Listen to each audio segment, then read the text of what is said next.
Oke, selamat pagi. Uh, dengan saya Ibu Melani Abdulwaningsih. Kali ini saya akan menjelaskan tentang administrasi umum. Memahami administrasi. Pengertian dari administrasi. Kata administrasi berasal dari bahasa Latin, yaitu ad dan ministre.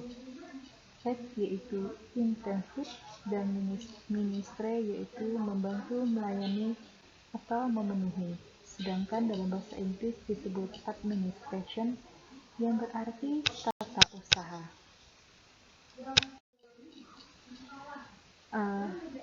Administrasi dapat diartikan dalam arti sempit dan dalam arti luas. Dalam arti sempit, administrasi adalah kegiatan penyusunan dan pencatatan data informasi secara sistematis dengan tujuan untuk menyediakan keterangan bagi pihak yang membutuhkan, serta memudahkan memperoleh kembali informasi secara keseluruh dalam hubungan satu sama lain. Atau dengan kata lain disebut sebagai tata usaha. Sedangkan dalam arti luas, administrasi adalah kegiatan kerja sama yang dilakukan oleh dua orang atau lebih berdasarkan pembagian kerja yang telah ditentukan dalam struktur organisasi dengan mendayagunakan sumber daya yang ada untuk mencapai tujuan secara efektif dan efisien. Oke, unsur-unsur administrasi. Yang pertama itu adalah pengorganisasian, di mana pengorganisasian yaitu rangkaian perbuatan menyusun suatu kerangka organisasi yang menjadi wajah atau tempat bagi setiap kegiatan dalam usaha kerja sampai mencapai tujuan yang telah ditentukan. Yang kedua yaitu manajemen, rangkaian perbuatan menggerakkan karyawan-karyawan dan menggerakkan segenap fasilitas kerja agar tujuan kerjasama yang telah ditetapkan benar-benar tercapai. Yang ketiga yaitu tata usaha. Tata usaha penyampaian warta atau berita dari satu pihak kepada pihak yang lain dalam suatu usaha kerja. Yang keempat yaitu kepegawaian, rangkaian perbuatan mengatur dan mengurus tenaga kerja yang diperlukan dalam usaha kerjasama. Yang kelima yaitu keuangan, rangkaian perbuatan mengolah segi-segi pembelanjaan dalam usaha kerjasama. Yang keenam yaitu perbekalan, rangkaian perbuatan mengatur pemakaian, mendaftar, memelihara, sampai menyingkirkan segenap perlengkapan. Yang ketujuh yaitu tata usaha, rangkaian kegiatan perbuatan menghimpun, mencatat, mengelola, menggandakan, mengirim, dan menyimpan keterangan-keterangan yang diperlukan dalam suatu usaha kerjasama. Yang kedelapan yaitu perwakilan, rangkaian perbuatan yang berhubungan baik dan berusaha memperoleh dukungan dari masyarakat sekitar terhadap usaha kerjasama yang dilakukan.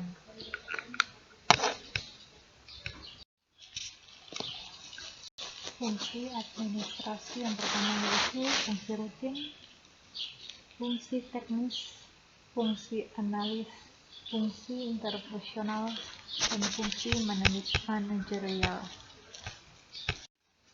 Jenis-jenis administrasi yang pertama itu administrasi publik, administrasi pembangunan, dan administrasi lingkungan. Jenis kerja administrasi yang pertama itu akuntansi atau keuangan, laporan penjualan, inventory, dan rekaman medis. Oke, kita masuk ke bab 2 yaitu menganalisis jabatan dan uraian pekerjaan pada kegiatan administrasi. Yang pertama itu adalah pengertian jabatan. Jabatan atau option adalah kedudukan pegawai yang ada dalam struktur organisasi dan mempunyai kemampuan, pengetahuan, keterampilan, dan sikap yang bertanggung jawab dengan fungsi yang spesifik.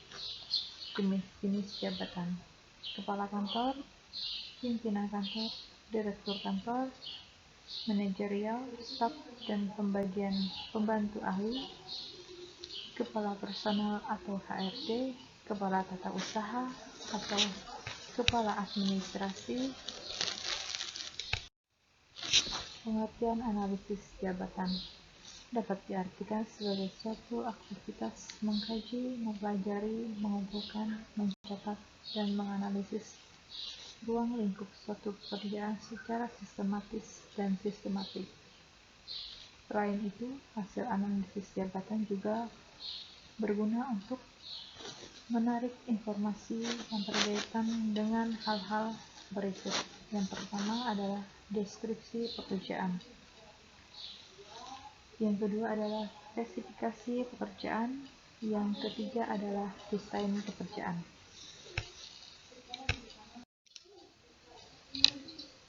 Tujuan analis jabatan.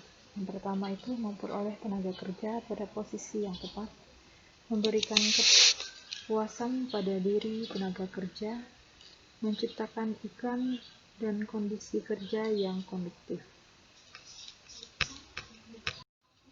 Fungsi analisis jabatan yang pertama itu adalah pengadaan tenaga kerja, pelatihan, evaluasi kinerja, penilaian prestasi, promosi, dan transfer pegawai. Metode analisis jabatan yang pertama itu adalah menggunakan kuesioner, yang kedua itu pengamatan, yang ketiga itu wawancara, yang keempat menulis laporan pekerjaan secara singkat. Bab 3. Mengidentifikasi persyaratan personil administrasi. Menurut Kamus Besar Bahasa Indonesia, pengertian personil adalah pegawai, anak buah, atau awak. Nah, di sini kita dapat melihat ada berbagai macam personil. Yang pertama yaitu pegawai negeri, yaitu pegawai yang bekerja pada instansi pemerintah dan digaji oleh pemerintah. Yang kedua adalah pegawai swasta, yaitu pegawai yang bekerja pada perusahaan swasta atau di luar instansi pemerintah dan digaji oleh perusahaan swasta tersebut. Yang ketiga yaitu pegawai tetap, yaitu pegawai yang sudah diangkat resmi memiliki status pegawai dengan gaji dan tunjangan tetap, baik bekerja di instansi pemerintah maupun swasta. Yang terakhir adalah pegawai honor, yaitu pegawai yang tidak tetap dan belum memiliki status gaji dan tunjangan tetap, baik bekerja di instansi pemerintah maupun swasta.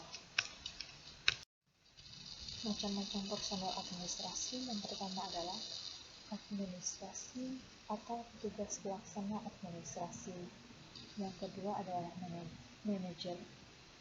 Yang ketiga adalah staf atau pembantu ahli. Yang keempat, worker atau pegawai atau pekerja. Tugas dan tanggung jawab personil administrasi. Yang pertama adalah kepala kantor, pimpinan kantor atau disebut juga direktur kantor, bertugas untuk memantau dan bertanggung jawab terhadap kelancaran aktivitas kantor secara keseluruhan. Yang kedua adalah administrator atau bagian administrasi atau disebut juga tata usaha, bertugas mengolah urusan rumah tangga kantor dan bertanggung jawab mencatat dan menyimpan semua warkat atau surat keluar dan surat masuk. Yang ketiga adalah bagian keuangan atau kasir, bertanggung jawab terhadap pengelolaan keuangan, mengatur arus kas keluar dan kas masuk. Yang keempat yaitu sekretaris, bertanggung jawab membuat agenda dan jadwal kegiatan kerja pimpinan, juga untuk karyawan di bagian lain. Yang terakhir adalah penerima tamu, yang bertanggung jawab atas pelayanan terhadap tamu atau orang-orang yang mempunyai kepentingan terhadap kantor. Juga melayani telepon. Next, tahap-tahap pengadaan personel kantor. Yang pertama kita lihat di sini ada analisis jabatan. Analisis jabatan menurut Kamus Besar Bahasa Indonesia, analis adalah penyelidikan terhadap suatu peristiwa untuk mengetahui keadaan yang sebenarnya. Yang kedua adalah rekrutmen. Menurut Kamus Besar Bahasa Indonesia, rekrutmen adalah penggarahan dan masalah tenaga kerja. Yang selanjutnya adalah penentuan dasar rekrutmen. Penentuan sumber-sumber rekrutmen yaitu sumber internal. Sumber internal yaitu tenaga kerja atau karyawan yang akan mengisi suatu lowongan kerja diambil dari perusahaan tersebut dengan cara mutasi atau pemindahan karyawan yang memenuhi spesifikasi ke suatu bagian tertentu yang kosong atau mengisi tugas baru. Yang kedua adalah sumber eksternal. Sumber eksternal yaitu tenaga kerja atau karyawan yang akan mengisi suatu lowongan kerja yang diambil dari luar perusahaan. Yang berikutnya adalah kendala-kendala rekrutmen, yaitu kebijakan perusahaan, persyaratan jabatan, solidaritas perusahaan, metode pelaksanaan rekrutmen, kondisi pasar tenaga kerja, kondisi lingkungan eksternal. Yang terakhir yaitu seleksi. Menurut KBBI, seleksi adalah pemilihan atau metode prosedur yang dipakai oleh bagian personalia ketika memilih orang untuk mengisi lowongan pekerjaan. Mutasi personal administrasi. Pengertian mutasi. Menurut KBBI, mutasi adalah pemindahan karyawan dari satu jabatan ke jabatan yang lain. Cara mutasi yang pertama yaitu cara horizontal. Yang kedua yaitu secara vertikal. Vertikal ini dibagi menjadi dua, yaitu promosi dan demosi. Pengertian promosi sendiri adalah pemindahan karyawan dari satu jabatan ke jabatan yang lain yang lebih tinggi disertai dengan wewenang dan tanggung jawab yang lebih besar. Sedangkan demosi adalah pemindahan karyawan dari satu jabatan ke jabatan yang lain yang lebih rendah dalam suatu organisasi, sehingga wewenang, tanggung jawab, pendapatan, dan statusnya pun lebih rendah.